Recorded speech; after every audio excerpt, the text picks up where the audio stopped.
something that always amazes me is that if you get into a bath, you don't fill the water right up to the top because it's going to slop out onto the floor. And yet we build our houses and towns around the coast right on water level, a few feet above. And then if something happens, like a tsunami, then everybody starts asking God why. I mean, we seem to assume that everything's going to stay like it is now, and it's the same with building houses on sleeping volcanoes or cities on fault lines in America. I mean, there's a huge city built on a fault line, and when something happens, and it will happen, because I mean the world is a moving thing. Yeah. It's changing all the time. So though we don't have, I don't think there are any plates out there that are likely to sort of suddenly pop up. There are on the other side, and yes, mankind is a strange creature.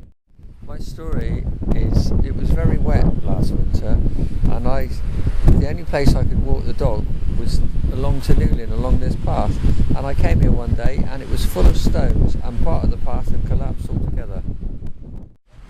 The part of the problem that means most to me is the level that's gone. I spent a lot of time, if I've gone into town, I go one way into town and I get my bread, and then I come down and generally have a cup of coffee in Moor Gardens, and then down on here, and then I'd sit there in nice weather and have my last cup of tea before I go home. Yes. And often I have lunch there, so if I don't go out because I'm not good at mixing, so if I'm not going out into the countryside, don't go into towns much, I'll just go down and have my lunch there. And it used to be nice because rather than where I'm sitting at the moment is just rock.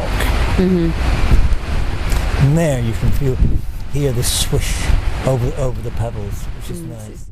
But you tell me you've got a story about the seals. Well, all it was the storm was going on, and then somebody came into the bar, into the studio bar, and said, "Do you know, there's huge great waves coming over the prom," and I was just down there, and there were seals flying through the air, and people were catching them as they came over, and then putting them back, and then they were going back down into the sea again. I was going to Slimming World. So I think it might have been the 3:30 class down at the lugger on the front.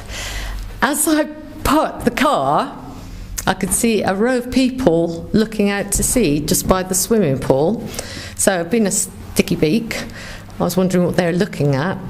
And I went into the crowd and had a little look, and I just got there just as 3 girls were being rescued by the RNLI from the sea, being dragged out into their boat. Didn't know really what it was about, and had to go to my class, so I didn't really ask anybody. Lots of people there? There was quite a few. There's probably about 30 people, I guess, looking out to sea, watching, the commotion. Just watching or shouting? Just watching. So I don't know. I was there. I arrived at the last moment when the girls were being dragged into the boat. So I'm thinking that someone must have phoned the RNLI from the group, and they were, just there.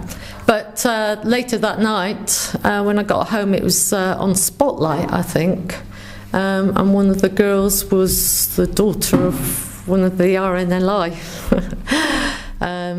crew. But because though the storm wasn't big and the waves weren't that big, but they were big for Penzance. Yeah. And it's not often you'll get waves or sea waves. Like from my window, if I take a photograph with my telescopic of the beach in front on Worrytown Green, below Worrytown Green, You can't see the waves breaking. You can see them coming in, and then they disappear because of the height difference. But this night, this evening, the waves were really high. I mean really high.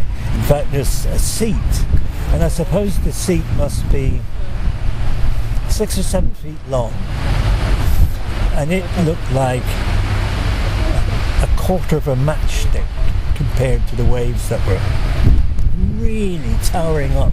And they were towering up because of the clay, because it's clay, the pebbles are only a few feet thick, clay underneath, and it was sucking away the clay. Therefore the water was yellow, and therefore the waves were coming up huge, like a jaws, just climbing up where you would never normally see them. We came down into Newlyn, and George helped clear the drains in the Newlyn because you just got to have a plastic bag and you stop the flow of the water. And then we came out here, we dodged the waves coming over, and we came out here and we stood there until we thought it was getting a bit dodgy. So we then went halfway up the railings, didn't we, and stood and watched it. Just below the entrance to the art gallery. Was it stood on the frightening, exciting? How did it feel? It was exciting with the edge of fear, With just the in edge case of a big one fear. came. Exactly. It's interesting in that on the night of the storm, I live on Tune Hill in Newlyn, so I have a very good view of the seafront, the entire seafront. And during the day, you can actually see the breakers cascading over the prom, the harbour, the prom, the swimming pool, and Jubilee Pool. But at night, it becomes transformed in that the lights are still on the prom, and the waves, instead of being white and hurling up, become like black shadows. So all you see are these black shadows rising up, blocking out the lights, moving along the promenades, and then disappearing. That's lovely. So it's quite a transformation from waves to like dark shadows coming, obliterating the light, and then disappearing.